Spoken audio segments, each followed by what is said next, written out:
Well, Joe Rogan was interviewing Bob Lazar, and they got to talking about Egypt. And apparently, there is a labyrinth underneath Egypt. Massive, massive labyrinth. And apparently, there is this metal object that is 40 meters long that is down inside this labyrinth. And of course, Joe Rogan and, well, Bob Lazar didn't even know anything about it at all. Bob Lazar's like, there's a what? So he didn't know anything at all. But apparently, there is a labyrinth under there, and inside this labyrinth is a 40-meter long metallic object of unknown origin, size, and shape. And it showed up on ground penetrating radar. In addition, Joe Rogan mentioned that there are these huge pillars underneath the ground that seemingly have coils wrapped around them. And of course, that sounds like something you would use to generate energy, right? So what in the world's really going on in there? Makes you wonder what's really going on in there. But very fascinating discussion. I was sitting there watching it, and it's what boggled my mind was that Bob Lazar was completely caught off guard. He had no idea that any of that was going on, and so that was interesting. I figured, he's, somebody that's into UFOs and stuff like that would probably know about something like that, but apparently not. So that was very interesting. But the neat thing about it is that I know exactly what Joe Rogan and Bob Lazar were talking about. Well, Joe Rogan mostly. And the reason I know what it's about is because I have read the Emerald Tablets. Because when you read the Emerald Tablets of Thoth, you find out that Thoth had this underground place called the Halls of Amenti. And it was indeed a labyrinth. And inside this labyrinth were human bodies that he could go into and have this human body, and then thus he could walk around with me and you and experience life with me and you. But he could go into these bodies and then be able to walk among us, right? But the thing that's in the labyrinth underneath Egypt, I think I know what it is. Because also, according to the tablets of Thoth, Thoth was an Atlantean. And the gods plucked him out of Atlantis before it fell. And they did so by putting him in a spacecraft. An actual spacecraft. Now, Joe Rogan called this spacecraft an elongated Tic Tac. And that's, I guess, kind of accurate. I assume. I don't know.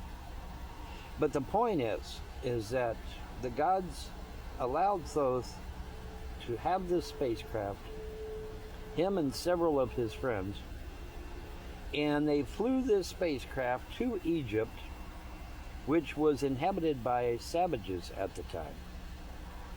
And the gods told Thoth and his men, said, now you educate these savages and make them into a powerful civilization.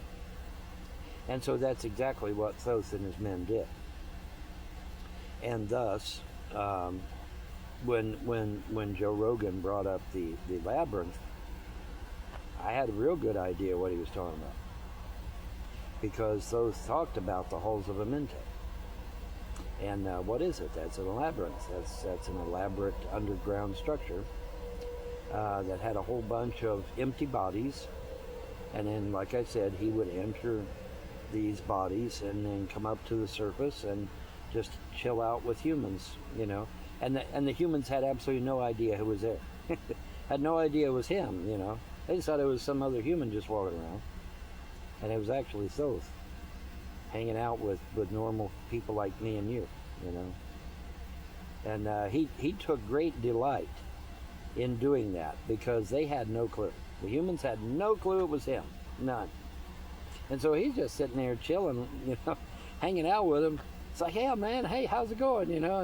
And these people had no clue it was Thoth, not a clue.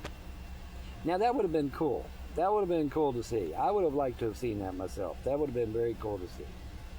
But yeah, I mean, if you read the Emerald Tablets, you know that you know you have what's called the Halls of Amenti. Thoth called it the Halls of Amenti. Here's your labyrinth, and then of course the metallic object shaped like an elongated tic tac would be the craft that Thoth and his men flew to get to Egypt in the first place, and to educate these savages and make them into a powerful nation. And so I was watching Rogan and his guest. I think he even had more than one guest. But anyway, so I'm sitting there, you know, watching it with great fascination, because I think I pretty much know what he's talking about there.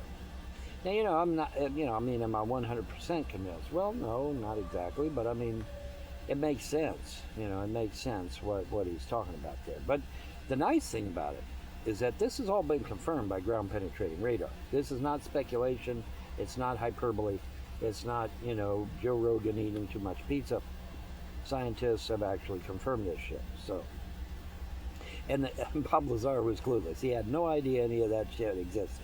Now, in addition to that, I had stated, your humble correspondent had stated, years and years and years and years and years ago, way back in the early 2000s, when I first started my YouTube channel, I talked about a possible vault underneath the left paw of the Sphinx.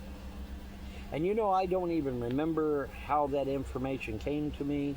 I don't remember if I saw it online, or if I read about it, or if I went to the library and found it, or if the gods had I don't remember how I got that information, but I've always had that information. There is a vault under the left paw of the Sphinx. Well, guess what? Your humble correspondent was right, and I've already did an I was right on this on elsewhere. So I'm not going to technically call this an I was right because I've already discussed it. But I ended up being correct. There is actually a vault under the left paw of the Sphinx. Now, you say, well, Vaughn, why is that so damn important? Well, it's very important. It's very important because, okay, the Library of Alexandria was burned twice. Not once, twice. Okay? Now, the first time it was burned by the Romans, and it was an accident. Apparently, there was a fire at the docks, and the fire swept up the docks and caught the library on fire and burned everything.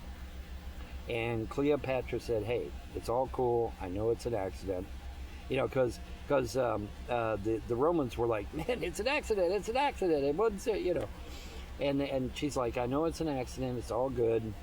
We'll get the books from another library and we'll put them in the Library of Alexandria.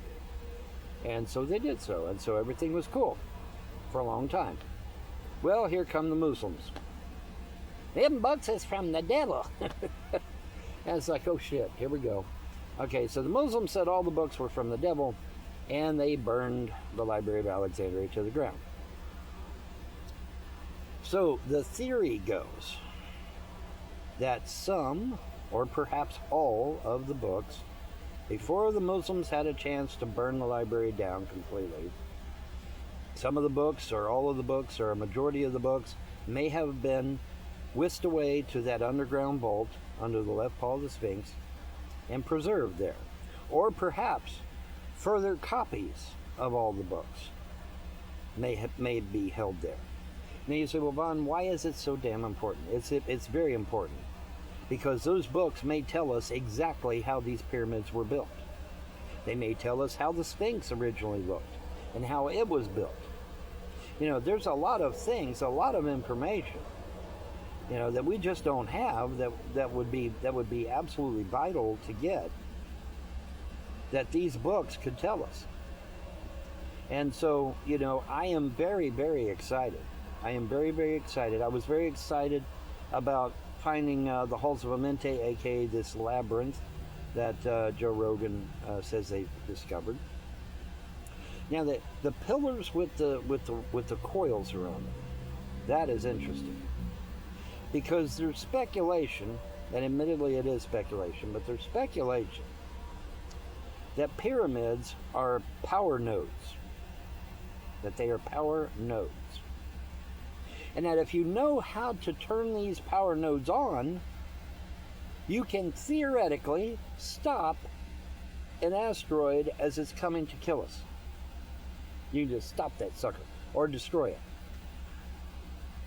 Now that's a theory, and it's speculation. Okay, nothing hardcore. However, we do have this one report from a diver who found an underwater pyramid, and he observed that there was this bar that was in the center of the pyramid, and that it had this round ball on it. And he wasn't able to free the bar, but he was able to get the ball. So he brings the ball back. Ball's highly magnetized, very highly magnetized, and gave off some very weird readings and shit when they tested it out. And so, that tells me, when you put that with the pyramids that have these pillars underneath with the I'm assuming wire coils underneath, it's coils of some kind, so I'm assuming wire coil of some kind, but it's when you couple that with the pillars with the wire coiling, that tells me that maybe this really is some kind of elaborate defensive mechanism to protect the Earth. And that if we can figure out how to turn the damn thing on, it doesn't matter if Apophis is coming. Because if Apophis is coming, we turn this thing on, and it's either going to deflect it away or it's going to destroy it. Very, very cool, right? Yes, indeed. Very cool. So, we'll see. We'll see. But it's becoming more and more interesting, is it not? Yes, very interesting. And I was very glad when Rogan brought these things up, because it just, it's like putting the pieces of the puzzle together, right? So pieces of the puzzle are finally starting to come together. And if we can figure out how to work this damn thing, we wouldn't have to worry about Apophis or any other asteroid, because we just blow it out of the sky or deflect it away to where it wouldn't even hurt Earth at all. Very, very cool. So, anyway, I just thought I'd share because I can, because I should, because you have a right to know. Y'all have a wonderful day, and I'm blessed tomorrow. Bye.